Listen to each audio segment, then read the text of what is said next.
Hi my students. Physical చేంజ్ని IIT లెవెల్లో ఎలా ఆలోచించాలనేది ఈ క్లాస్లో మనం నేర్చుకుంటున్నాం. ఒక చిన్న సరదా క్వశ్చన్ మిమ్మల్ని అడుగుతున్నాను. బే ఆఫ్ బెంగాల్, దాన్ని మనం బంగాళాఖాతం అంటారు. అది ఏ స్టేట్లో ఉంది? ఎవరికైనా తెలుసా? బంగాళాఖాతం ఏ స్టేట్లో ఉంది? ఎవరైనా ఈ ఫ్యూ చేసి కింద దీనికి ఆన్సర్ మీరు కామెంట్లో తెలియజేయచ్చు. ఒక ఆన్సర్ నేను చెప్పేస్తున్నాను. బంగాళాఖాతం అంటే అందులో వాటర్ ఉంటుంది. ఆ వాటర్ అనేది లిక్విడ్ స్టేట్లో ఉంటుంది. కానీ బంగాళాఖాతం ఏ స్టేట్లో ఉందని మీరు ఏం చెప్పాలంటే liquid state.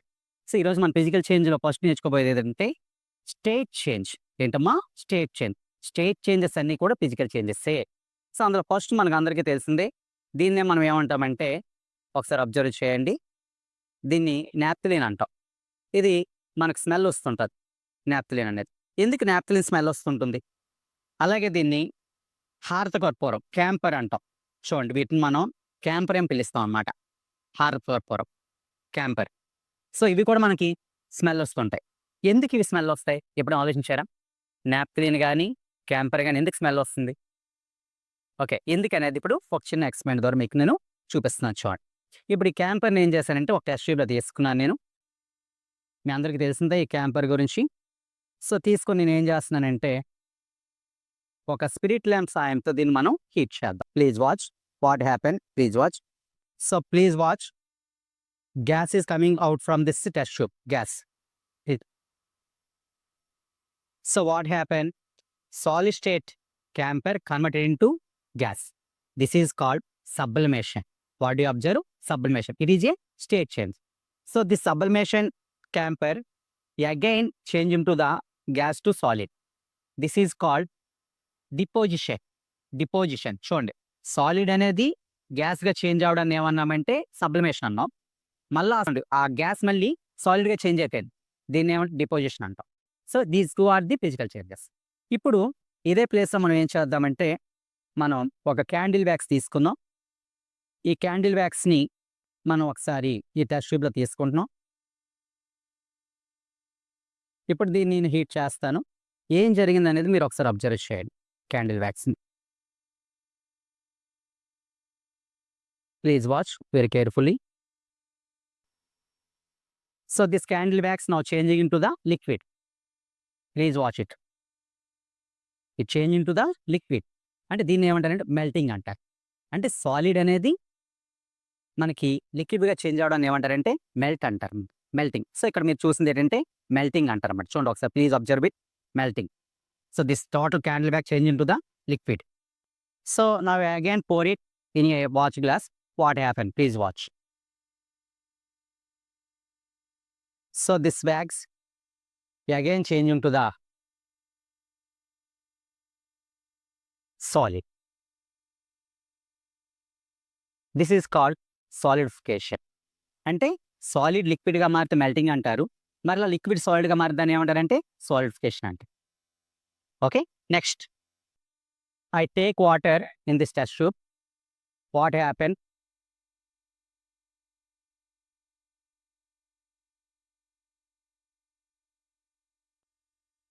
Please observe very carefully. చూడండి, ఇక్కడ some bubbles are observing in this test tube. This is called boiling. ఇక్కడ ఏం జరుగుతుంది? ఇక్కడ బాయిలింగ్. అండ్ లిక్విడ్ మనం గ్యాస్గా మారడాన్ని ఏమంటారంటే బాయిల్ అంటారన్నమాట. సో అది గుర్తుంచుకోండి. అలాగే మన అందరికీ తెలిసిందే, ఇది పెట్రోల్. ఈ పెట్రోల్ అనేది ఒక లిక్విడ్ స్టేట్లో ఉంది. ఇప్పుడు ఈ పెట్రోల్ నేను ఈ విధంగా నా హ్యాండ్ మీద వేసుకున్నాను అనుకోండి, వెంటనే నాకు చాలా చల్లగా అనిపిస్తుంటుంది. ఎందుకు చల్లగా అనిపిస్తుంది? పెట్రోల్ కానీ ఆల్కహాల్ అంటే ఎప్పుడైనా సరే మీకు చూడండి, శానిటైజర్ అంటారు. శానిటైజర్ రాసుకున్నా, ఒక ఇంజెక్షన్ చేసిన తర్వాత దూత్తో రాసుకుని నీకు చల్లగా అనిపిస్తుంటుంది. అలాగే నెయిల్ పాలిష్ పెట్టుకుని చల్లగా అనిపిస్తుంటుంది. అక్కడ ఎందుకు అలా చల్లగా అనిపిస్తే ఎప్పుడైనా ఆలోచించారా? దీన్ని ఏమంటారంటే ఎవాపరేషన్ అంట. అలాగే చెమట పట్టిన ఫ్యాన్ కింద కూర్చున్నాను అనుకోండి, వాడు మీకు చల్లగా అనిపిస్తుంది. దాన్ని ఏమంటారంటే ఎవాపరేషన్. అంటే ఇక్కడ ఏం జరిగిందంటే లిక్విడ్ గ్యాస్గా మారింది. ఇలా లిక్విడ్ గ్యాస్గా మారి దాన్ని ఏమంటారంటే ఎవాపరేషన్ అంట. అలా మరి గ్యాస్ లిక్విడ్గా మారుతుందా? మనకి ఎప్పుడైనా వర్షం పడినప్పుడు చూసుకుంటారు. ఆ వర్షం పడినప్పుడు మనకి గ్యాస్ అంటే పైన మేఘాలు ఉండే గ్యాస్ లిక్విడ్గా మారింది. దాన్ని ఏమంటారంటే కండెన్సేషన్ అంటారు. అలా ఉదయం పూట మంచు పడుతుంటుంది. అలా మంచు పడడానికి కూడా మనం ఏమంటారంటే కండెన్సేషన్ అంటారు. ఈ విధంగా ఈ స్టేట్ చేంజ్ అన్నీ కూడా ఫిజికల్ చేంజ్ కింద వస్తాయి. ఇది మీరు ఐఐటీగా ఆలోచించాల్సిన విషయం అన్నమాట. నెక్స్ట్ ఇంకేం వస్తాయి ఫిజికల్ చేంజ్ కింద అనేది చూద్దాం. హాయ్ ఫ్రెండ్స్, ఫిజికల్ చేంజ్లో మరొక ఎగ్జాంపుల్ ఏంటంటే diffusion. So diffusion also one type of physical change. For example ఇప్పుడు మీకు డిఫ్యూజన్ అర్థం అవడం కోసం కొన్ని యాక్టివిటీస్ చేస్తున్నాను. ఈ టెస్ట్ ట్యూబ్లో నేను ఒక పెట్రోల్ తీసుకున్నాను ఈ విధంగా. చూడండి, ఇది ఈజ్ పెట్రోల్. సో ఇది లిక్విడ్ స్టేట్లో ఉందన్నమాట. ఇప్పుడు పెట్రోల్కి ఏం చేస్తున్నానంటే సాలిడ్ స్టేట్లో ఉండే థర్మోకోల్ బాల్స్ యాడ్ చేస్తున్నాను. సాలిడ్ స్టేట్లో థర్మోకోల్ బాల్స్ ఏమవుతుందో ఒకసారి బాగా చూడండి. Please watch. సో ఆ థర్మోకోల్ బాల్స్ ఏమవుతున్నాయి చూడండి ఒకసారి. ఆ బాల్స్ అన్ని కూడా పెట్రోల్ డిఫ్యూజ్ అయిపోయి చూసుకోండి ఒకసారి, డిజాల్వ్ అయిపోయి. ఈ విధంగా థర్మోకోల్ బాల్స్ అనేవి ఎందులో డిజాల్వ్ అవుతాయంటే పెట్రోల్. ఇది ఒక డిఫ్యూజన్కి ఎగ్జాంపుల్ అనమాట. Solid diffuse in the liquid అని చెప్పడం కోసం మనం రెగ్యులర్గా పాల్లో హార్లిక్స్ వేసుకుంటాం, పంచదార వేసుకుంటాం, ఇవన్నీ దీని కూడా మనం చెప్పుకోవచ్చు అనమాట. అలాగే మరి లిక్విడ్లో లిక్విడ్. సో ఇక్కడ మనకి తెలుసు కదా వాటర్. మీ అమ్మగారు ఎక్కువగా బట్టలు ఉతికేటప్పుడు తప్పనిసరిగా ఇందులో ఈ విధంగా ఉజాలా అనే లిక్విడ్ని వేస్తూ ఉంటారు చూడండి. ఆ లిక్విడ్ ఎలా డిఫ్యూజ్ అవుతుంది చూడండి ఒకసారి. ఇది లిక్విడ్లో లిక్విడ్ డిఫ్యూజ్. మరి లిక్విడ్లో గ్యాస్ డిఫ్యూజ్ అవుతుందా? ఫర్ ఎగ్జాంపుల్ మనం ఇలా రెస్పిరేషన్ చేస్తాం, అప్పుడు వెంటనే మనం చుట్టూ అట్మాస్ఫియర్ ఎయిర్ని మనం పీల్చుకున్నాం. ఆ ఎయిర్ ఏమవుతుందంటే మన బ్లడ్లోకి వెళ్ళి, అంటే లంగ్స్లో ఉండే బ్లడ్లోకి వెళ్ళి డిఫ్యూజ్ అవుతుంది. అలా డిఫ్యూజ్ అయింది కాబట్టి మనం ఈరోజు బతుకుంటున్నాం అనమాట. మీకు ఒక విషయం చెప్తున్నాను. ఫర్ ఎగ్జాంపుల్ ఒక మనిషి ఒక రోజు బతికి ఉండాలి అంటే అతనికి ఇంచుమించు 850 గ్రామ్స్ ఆక్సిజన్ కావాలి. 850 గ్రామ్స్. మరి ఒక చెట్టు అనేది ఒక చెట్టు ఒక రోజుకి 350 గ్రామ్స్ ఆక్సిజన్ మనం ప్రొడ్యూస్ చేయగలుగుతుంది. మరి మనం ఎలా బతుకున్నాం? ముఖ్యంగా మెట్రోపాలిటన్ సిటీస్లో చూసుకుంటే అసలు చెట్లే ఉండవు. మరి అందరూ ఎలా బతుకున్నారు వాళ్ళు ఎప్పుడు ఆలోచించారా? ముఖ్యంగా డిజర్ట్స్, ఎడారులు అయితే అసలు మొక్కలే ఉండవు. మరి అక్కడ ఉన్న వాళ్ళు ఎలా నివసిస్తున్నారు?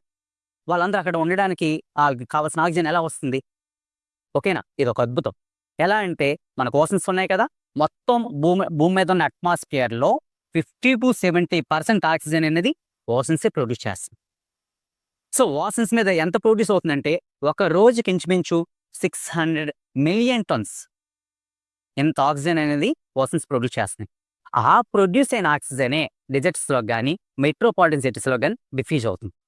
నిజంగా అదే ఈ డిఫ్యూజన్ అనేది కానీ లేకపోయి ఉంటే ఈ ప్రకృతిలో ఈ పాటికి మన అందరూ ఎప్పుడూ చచ్చిపోతుంది. ఎందుకంటే మీరు ఫుడ్ తీసుకుంటున్నారు, ఆ తీసుకున్న ఫుడ్ అనేది స్మాల్ ఇంటెస్టైన్ నుంచి బ్లడ్లో డిఫ్యూజ్ అవుతుంది. అలా డిఫ్యూజ్ అయ్యేది కాబట్టి బాడీలో ప్రతి పాటికి మీకు ఎనర్జీ వస్తుంది. అంటే అబ్జర్వ్ చేయండి ఒకసారి. సో ఇప్పుడు అలాగే ఈ డిఫ్యూజన్కి ఎక్కడెక్కడ చూస్తారంటే ఇప్పుడు ఎర్లీ మార్నింగ్ మీరు దేవుడి మూలన ఏం చేస్తారంటే ఈ విధంగా ఊదొత్తులు వెలిగిస్తుంటారు. అప్పుడు ఈ ఊదొత్తుల పొగ అనేది మనకి ఏమవుతుందంటే గాలిలో డిఫ్యూజ్ అవుతుంటారు. చూసుకోండి ఒకసారి. సో ఈ స్మోక్ అనేది ఇక్కడ మనకి డిఫ్యూజ్ అవుతుంటుంది అన్నమాట. అలాగే మనకి 1983లో మెథైల్ ఐసోసైనైడ్ అనే ఒక స్మోక్ అనేది డిఫ్యూజ్ అయ్యి ఇంచుమించు 3 lakhs మెంబర్స్ చచ్చిపోయారు. అలాగే మన బొగ్గు గనుల్లో మీథేన్ అనే గ్యాస్ డిఫ్యూజ్ అవడం వల్ల అక్కడ చచ్చిపోతుంటారన్నమాట. సో ఈ డిఫ్యూజన్ అనేది నిరంతరం మనకి తెలిసిన ప్రక్రియ. ఇంకా ఈ డిఫ్యూజన్ అనే కాన్సెప్ట్ ఇంకెక్కడ చేస్తారంటే సాలిడ్లో లిక్విడ్.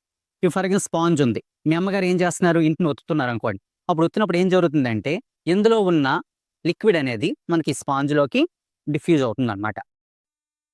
ఇప్పుడు ఎగ్జాంపుల్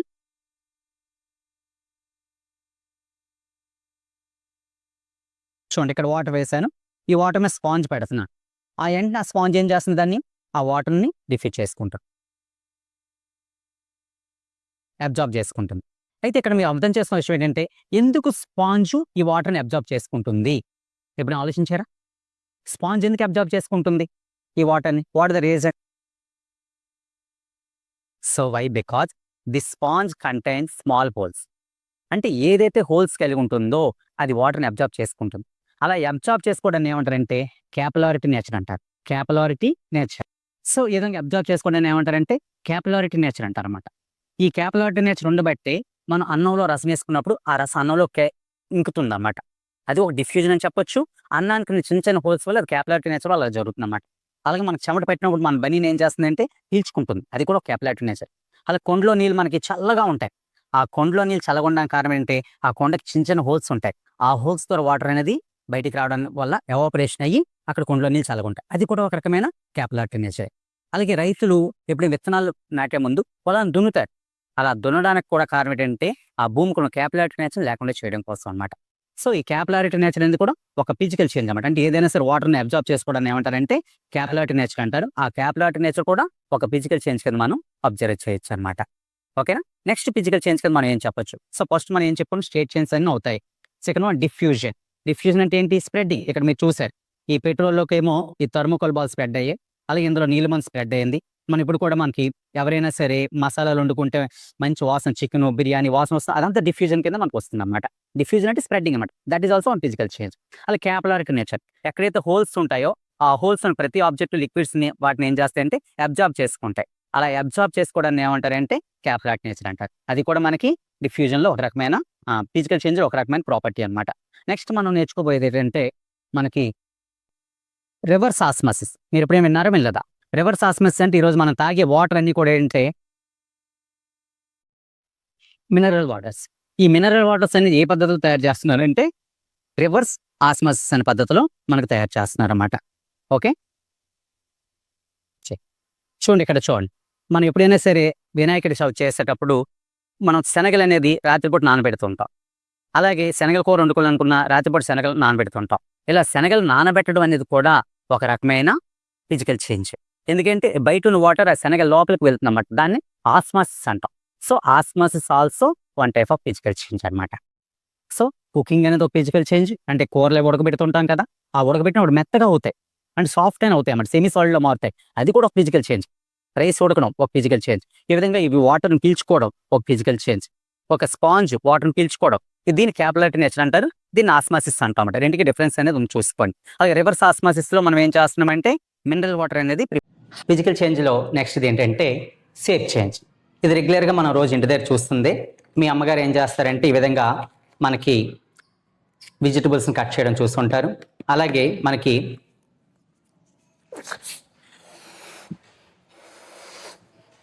ఈ బెలూన్ని ఇన్ఫ్లేట్ చేయడం చూస్తుంటారు. ఒక స్పాంజ్ని ఇలా షేప్ చేంజ్ చేయడం చూస్తుంటారు. అలాగే మీరు రెగ్యులర్గా చేసేది ఏంటంటే షార్పనింగ్ ఆఫ్ ది పెన్సిల్. చూడండి ఈ విధంగా పెన్సిల్ మీరు షార్ప్ని చేస్తుంటారు అన్నమాట. సో అలాగే మన పేపర్ని అప్పుడప్పుడు కట్ చేస్తుంటాం. ఈ విధంగా పేపర్ని కట్ చేస్తుంటాం. నెక్స్ట్ అలాగే దీన్ని మీరు అందరూ ఎక్కువ పిల్లలు ఆడుకుని ఉంటారు క్లే. ఈ క్లేని డిఫరెంట్ షేప్లో మీరు చేంజ్ చేసుకొని రకరకాల బొమ్మలు తయారు చేసుకుంటూ ఉంటారు. ఇవన్నీ కూడా మనకి ఏంటంటే ఫిజికల్ చేంజ్లో ఒక పార్ట్ కింద మనకు వస్తాయి అన్నమాట. అయితే ఈ షేప్ చేంజ్లో వచ్చే మరొకటి ఏంటంటే ఇక్కడ మీకు ఫన్నీ ఇవి చూపిస్తాను చూడండి ఒకసారి. ఇది ఒక ఫన్గా ఉంటుంది, మీరు కొంచెం బాగా అబ్జర్వ్ చేస్తే. ఒకసారి ఇది క్లియర్గా మీకు కనిపిస్తుంది అనుకుంటున్నాను విజిబిలిటీ. చూడమ్మా. సో ఇక్కడ మీకు ఒక రెడ్ కలర్ లిక్విడ్ ఇక్కడ ఉంది. నేను ఇక్కడ పట్టుకుంటే ఏం జరుగుతుందో ఒకసారి అబ్జర్వ్ చేయండి. Please observe very carefully. చూడండి ఈ లిక్విడ్ అనేది పైకి ట్రాన్స్ఫర్ అవుతుంది. How is it possible? ఇది నేను పట్టుకుంటేనే జరుగుతుంది. ఎందుకు అలా జరుగుతుంది? దీన్ని ఏమంటారంటే ఎక్స్పాన్షన్. ఏమంటారమ్మా దీన్ని? ఎక్స్పాన్షన్ అని చెప్పేసి మనకి పిలుస్తాము. So expansion also one type of physical change. Expansion అంటే మనం చూడండి ఇక్కడ ఈ లిక్విడ్ మొత్తం పైకి వచ్చింది. అంటే ఇక్కడ పట్టుకోగానే నా చేతికుండే హీట్ వల్ల ఈ లోపల ఎయిర్ ఎక్స్పాండ్ అయ్యి ఈ వాటర్ని పైకి వస్తుంది. ఇప్పుడు ఇక్కడ పెడతాను చూడండి ఎలా కిందకి వచ్చేస్తుందో ఒకసారి. ఈ లిక్విడ్ అని చూడండి ఎలా కిందకి వచ్చేస్తుందో.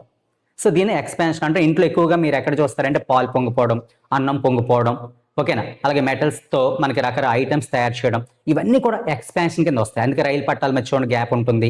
ఎలక్ట్రికల్ పోల్స్ మధ్య వైర్స్ చూడండి వదులుగా ఉంచుతారు. అలాగే బ్రిడ్జెస్ కట్టినప్పుడు వాటి మధ్య గ్యాప్ ఉంటుంది. ఇవన్నీ మీ లైఫ్లో చూసే ఎక్స్పాన్షన్కి అబ్జర్వేషన్స్ అనమాట. అలాగే ఎయిర్ ఎక్స్పాండ్ అవడం వల్ల మనకి ఏమవుతుందంటే లో ప్రెజర్ అనేది ఏర్పడుతుంది అనమాట. అప్పుడు మనకు సైక్లోన్స్ వస్తుంటాయి. ఇది ఎయిర్ ఎక్స్పాన్షన్ వల్ల జరిగేది అనమాట. ఇది కూడా ఒక రకమైన ఫిజికల్ చేంజ్. నెక్స్ట్ ఉన్నది ఏంటంటే ఈ ఎక్స్పాన్షన్ తర్వాత ఎల్లోయింగ్. ఎల్లోయింగ్ అంటే చూడండి దీన్ని స్టెయిన్లెస్ స్టీల్ అంటారు. దీన్ని ఏమంటారంటే స్టీల్ అంటారు. అంటే స్టీల్ అనేది చాలా స్ట్రాంగ్గా ఉంటుంది. అందులో కార్బన్ మిక్స్ చేస్తారన్నమాట. స్టెయిన్లెస్ స్టీల్ అంటే దీనికి నికెల్, క్రోమియం కూడా యాడ్ చేయడం వల్ల ఇది ఇంకెప్పటికీ స్టెయిన్స్ అంటే మనకి దీని మీద మరకలనేవి పడవు. దీన్ని స్టెయిన్లెస్ స్టీల్ అంటారు. ఇది ఒక ఎల్లోయ్ అనమాట. నెక్స్ట్ అలాగే దీన్ని ఏమంటారు బ్రాస్ అంటారన్నమాట. ఇక్కడ బ్రాస్ అంటే ఏంటంటే కొన్ని రకాల మనకి కాపరు, ఓకేనా, జింకు కలిపేసి మనకు తయారు చేస్తూ ఉంటారు అనమాట. నెక్స్ట్ ఉన్నది ఏంటంటే ఇది చూడండి ఒకసారి, ఇది నిక్రోమ్ ఐరన్ బాక్స్లో దీన్ని వాడుతుంటారు. సో దీన్ని ఎల్లోయింగ్ అంటారు. అంటే డిఫరెంట్ టైప్స్ ఆఫ్ మెటల్స్ ఒకదానితో మిక్స్ చేసి అప్పుడు మనకు తయారు చేసే ఎల్లోయిస్. ఇది కూడా ఒక రకమైన ఫిజికల్ చేంజ్. సో ఈ విధంగా మనకి ఫిజికల్ చేంజ్ చూసుకుంటే మనకి ఎల్లోయింగ్ అనేది కూడా ఒక రకమైన physical change. Okay friends, hi my students. ఇప్పుడు మన ఫిజికల్ చేంజ్లో భాగంగా మనం separation techniques, all separation techniques are physical changes. Separation techniques అంటే ఇప్పుడు చూడండి ఇక్కడ ఈ వాటర్ అనేది మనకి ఇక్కడ కొంచెం బాగలేదు. అప్పుడు వెంటనే మనం ఏం చేస్తామంటే ఒక ఫిల్టర్ పేపర్ వాడి దీన్ని సెపరేట్ చేయడానికి ట్రై చేస్తాం అన్నమాట. సో ఈ ఫిల్టర్ పేపర్ వాడి ఇందులో వాటర్ వేయగానే సో ఇందులో ప్యూర్ వాటర్ అంతా కూడా కిందకి మనకు వస్తుంటుంది అన్నమాట. సో దీన్ని ఫిల్టరేషన్ అంటాం. ఇది మీ ఇంట్లో మీ అమ్మగారు ఇప్పుడు అన్నం వాచినప్పుడు మీరు చూస్తుంటారు. సో ఇది ఒక రకమైన ఫిల్టరేషన్ అనమాట. అలాగే ఇందులో వాటర్ని కొంతసేపు మనం అలా ఉంచేస్తే క్లియర్గా కొంతసేపటికి నీట్గా మారిపోతుంది. దీన్ని ఏమంటారు డీకంటేషన్ అంటారు. అంటే ఫిల్టరేషన్ అయినా డీకంటేషన్ అయినా ఇవి రెండు కూడా ఫిజికల్ చేంజెస్ అనమాట. అలా కాకుండా ఇక్కడ చూడండి, బియ్యంలో మనకి శనగలు కలిసిపోయాయి. మరి బియ్యాన్ని శనగలు మనం ఎలా సెపరేట్ చేస్తాం? దాన్ని మనం ఏమంటే హ్యాండ్ పికింగ్. అంటే కూరగాయలన్నీ కలిసిపోయినప్పుడు మీరు చూడండి ఎక్కువగా చేస్తున్న మెథడ్ ఏంటంటే హ్యాండ్ పికింగ్. ఇది కూడా ఒక రకమైన ఫిజికల్ చేంజ్. అలా కాకుండా అదే బియ్యంలో మనకి పౌడర్ కలిసిపోయింది అనుకోండి, పౌడర్. అప్పుడు దాన్ని మనం ఏం చేస్తామంటే స్వీయింగ్, అంటే ఒక జల్లెళ్ళు వేసి జల్లించడం కానీ ఇలాగా విన్నోయింగ్ చెరగడం కానీ చేస్తుంటాం. ఇది కూడా ఒక రకమైన ఫిజికల్ చేంజ్. ఇక్కడ మీరు ఒక క్యాండిల్ మీరు గమనిస్తుంటే చూడండి ఒకసారి. ఈ క్యాండిల్లో డిఫరెంట్ కలర్స్ మీకు అబ్జర్వ్ అవుతున్నాయి. దీన్ని ఏమంటారంటే క్రోమటోగ్రఫీ అంటారు. అంటే మనకి ఎప్పుడైనా సరే కలర్స్ని సెపరేట్ చేయడానికి, డ్రగ్స్ని సెపరేట్ చేయడానికి ఈ పద్ధతిని వాడతారు. ఇది కూడా ఒక రకమైన ఫిజికల్ చేంజ్ అనమాట. సో ఇక్కడ ఈ చాక్ తీసుకున్న క్యాపిలారిటీ నేచర్ వల్ల మనకి ఆ కలర్స్ అని ఇక్కడ మనకి సెపరేట్ అవుతున్నాయి అనమాట. నెక్స్ట్ మనకి ఇంకా చూసుకుంటే మిల్క్. మీరు ఎక్కువగా చూసేది అదే. మీ ఇంట్లో మిల్క్ని ఏం చేస్తారు? చర్న్ చేస్తుంటారు. ఇలా చర్న్ చేసినప్పుడు ఏమవుతుందంటే ఇందు లోపల ఉండే లైట్ వెయిట్ పార్టికల్స్ అయినా క్రీమ్ పార్టికల్స్ అన్ని కూడా మనకి చర్నర్కి అంటుకుంటాయి. దీన్నే సెంట్రిఫ్యూజ్ మెథడ్ అంటారు. కొల్లైడ్స్ అన్నిటికి కూడా ఈ సెంట్రిఫ్యూజ్ మెథడ్ని యూజ్ చేస్తారన్నమాట. అలా కాకుండా సస్పెన్సెస్కి ఫిల్టరేషన్ అనే మెథడ్, హ్యాండ్ పికింగ్ మెథడ్ ఇవన్నీ కూడా యూజ్ చేస్తుంటారు. మరి అలా కాకుండా సాల్ట్ వాటర్, సముద్రం వాటర్ ఉంటుంది. ఆ సముద్రం వాటర్ నుంచి మనకి సాల్ట్ని సెపరేట్ చేస్తారు. అలా సెపరేట్ చేయడానికి ఏ మెథడ్ వాడతారంటే మనకి సాల్ట్ వాటర్ని సెపరేట్ చేయడానికి దాన్ని లేదా క్రిస్టలైజేషన్ మెథడ్ అంటారన్నమాట. ఆ డిస్టిలేషన్ లేదా క్రిస్టలైజేషన్ మెథడ్ వాడి మనకి ఏం చేస్తారంటే సాల్ట్ని సెపరేట్ చేస్తారన్నమాట. సో అది పెద్ద కష్టమేం కాదు, ఇంకేం లేదు. ఇలా తీసుకొని వాటర్ని ఏం చేస్తారంటే ఒక స్పిరిట్ ల్యాంప్ మీద మనం హీట్ చేస్తాం అన్నమాట. ఇలా ఎప్పుడైతే మనం స్పిరిట్ ల్యాంప్ మీద దీన్ని హీట్ చేస్తామో వెంటనే ఇందులో లిక్విడ్ అంతా కూడా డిస్టిల్ అయిపోతుంది, బయటకు వచ్చేస్తుంది అన్నమాట. డిస్టిల్ అయిపోయి సో ఆ వేడికి మనకి ఇదంతా డిస్టిల్ అయిపోయి మనకు ఒక గ్యాస్ రూపంలో బయటకు వచ్చేస్తుంది అన్నమాట. అప్పుడు లోపల సాలిడ్ అనేది మనకు ఉండిపోతుంది. దీన్నే మనం ఏమంటాం అంటే డిస్టిలేషన్ మెథడ్ అంటారు. నెక్స్ట్ అలా కాకుండా మీ అందరికీ తెలిసిందే దీన్ని ఏమంటే స్పిరిట్ అంటారు. ఈ స్పిరిట్ అనేది మనకు చాలా ఇంపార్టెంట్. ఒక మంచి యాంటీబయాటిక్, టింక్చరాయిడ్ని తయారు చేయడానికి, శానిటైజర్స్ తయారు చేయడానికి, కాఫ్ సిరప్ ఇవన్నిటికీ దీన్ని వాడుతుంటారు. మరి దీన్ని ఎలా సెపరేట్ చేస్తారంటే ఫ్రాక్షనల్ డిస్టిలేషన్ మెథడ్లో దీన్ని సెపరేట్ చేస్తారు. అలాగే మనందరికీ తెలిసిందే పెట్రోల్, రోజు బైక్స్లో వాడుతుంటాం. పెట్రోల్, డీజిల్, కిరోసిన్ వీటిని కూడా ఫ్రాక్షనల్ డిస్టిలేషన్ మెథడ్లో తయారు చేస్తారు. అలాగే మనకి హాస్పిటల్స్ ఉండేటప్పుడు మనకు సరిగా బ్రీతింగ్ అందలేదు అనుకోండి, అప్పుడు ఆ బ్రీతింగ్ అందడం కోసం మనకి ఏం చేస్తారంటే ఆక్సిజన్ సిలిండర్ పెడతారు. మరి ఆక్సిజన్ ఎలా సెపరేట్ చేస్తారు? అది కూడా ఫ్రాక్షనల్ డిస్టిలేషన్ మెథడ్లో సెపరేట్ చేస్తారు. ఈ విధంగా రకరకాల సెపరేటింగ్ టెక్నిక్స్ మీకు ఇప్పుడు చెప్పాను. ఇవన్నీ కూడా ఫిజికల్ చేంజ్ కింద వస్తాయి. చూసారు, ఒక ఫిజికల్ చేంజ్ అని నేర్చుకుంటున్నాం. దాంట్లో ఎన్ని రకాలు ఉన్నాయో చూసుకోండి. సెపరేషన్ టెక్నిక్స్ ఉన్నాయి, ఓకేనా. నెక్స్ట్ డిఫ్యూజన్ అనే టెక్నిక్ ఉంది. నెక్స్ట్ చూసుకోండి స్టేట్ చేంజ్ అనే టెక్నిక్ ఉంది. నెక్స్ట్ ఆస్మాసిస్ ఉంది, క్యాపిలారిటీ నేచర్ ఉంది, నెక్స్ట్ రివర్స్ ఆస్మాసిస్ ఉంది, నెక్స్ట్ డిఫ్యూజన్ అనే కాన్సెప్ట్ ఉంది. ఇవన్నీ కూడా మనకి ఎందులో వస్తాయంటే ఫిజికల్ చేంజ్లో భాగంగానే వస్తాయి. ఈ విధంగా మీరు ఆలోచించాలన్నమాట. అంటే మీ లైఫ్లో ఈ జరుగుతున్న విషయాల్లో ఏవి ఫిజికల్ చేంజ్ అబ్జర్వ్ చేయడంతో పాటు అది దేని కింద వస్తుందో మీరు చెప్పాలి. ఫర్ ఎగ్జాంపుల్ మీ అమ్మగారు ఇల్లు వస్తున్నారు అనుకోండి, ఆ ఇల్లు వస్తున్నప్పుడు దాన్ని అదొక ఫిజికల్ చేంజ్. దాన్ని ఎలా తీసుకుంటారు మీరు? అక్కడ దాన్ని క్యాపిలారిటీ నేచర్ కింద తీసుకోవాలి. అలా కాకుండా మీ అమ్మగారు ఏం చేస్తున్నారు, కూరలో సాల్ట్ వేస్తున్నారు, వేయగానే మీరు ఏం అర్థం చేసుకోవాలి? డిఫ్యూజన్ అని అర్థం చేసుకోవాలి. ఏమైనా అర్థం చేసుకోవాలమ్మా? డిఫ్యూజన్. ఇప్పుడు మీ అమ్మగారు ఏం గంజి ఓరుస్తున్నారు, దాన్ని వెంటనే మీరు సెపరేషన్ టెక్నిక్ అన్నట్టు గుర్తుంచుకోవాలి. మీ అమ్మగారు ఏం చేస్తున్నారంటే పూరీలు వేద్దాం నూనె మరగబెట్టారు, వెంటనే ఆవిరి వస్తుంది, వెంటనే అక్కడ మీరు స్టేట్ చేంజ్ అని గుర్తుంచుకోవాలి. అలాగంటే ఐస్ తిందాం చేసుకుని పెట్టుకుంటే అది మెల్ట్ అయిపోయింది, వెంటనే మీరు స్టేట్ చేంజ్ అని గుర్తుంచుకోవాలి. అలాగే వర్షం పడుతుంది, వెంటనే స్టేట్ చేంజ్ అని గుర్తించుకోవాలి. నెక్స్ట్ ఫాగ్ అండ్ ఫామ్ అవుతుంది, వెంటనే స్టేట్ చేంజ్ గుర్తుంచుకోవాలి. అలా జరిగే ప్రతి టెక్నిక్కి కూడా ఇవన్నీ ఫిజికల్ చేంజ్ అయినప్పటికీ ఒక్కోదానికి ఒక పేరు పెట్టారు. ఆ టైంకి ఆ పేరు మీకు గుర్తొచ్చిందా, మీకు సబ్జెక్ట్ వచ్చేసినట్టే. అందులో సబ్జెక్ట్ నేర్చుకోవాలంటే క్లాస్ రూమ్ కాదు, మన లైఫ్ని చూడడం ఇంపార్టెంట్ అని చెప్పడం నా ఉద్దేశం. మీకు ఈ వీడియో అంటే ఫిజికల్ చేంజ్ అనే కాన్సెప్ట్ వీడియో మీకు చేశాను. దీని మీద అవసరమైతే మీకు నెక్స్ట్ వీడియోలో దీని మీద రకరకాల క్వశ్చన్స్ అన్ని కూడా మీకు తయారు చేస్తాము. ఓకే, అయితే ఇప్పుడు ఈ వీడియో మీకు బాగా నచ్చింది అనుకుంటే సబ్స్క్రైబ్ చేసి మీ ఫ్రెండ్స్ అందరికి షేర్ చేసి లైక్ చేస్తారని నేను మనస్ఫూర్తిగా కోరుకుంటున్నాను. Thank you friends.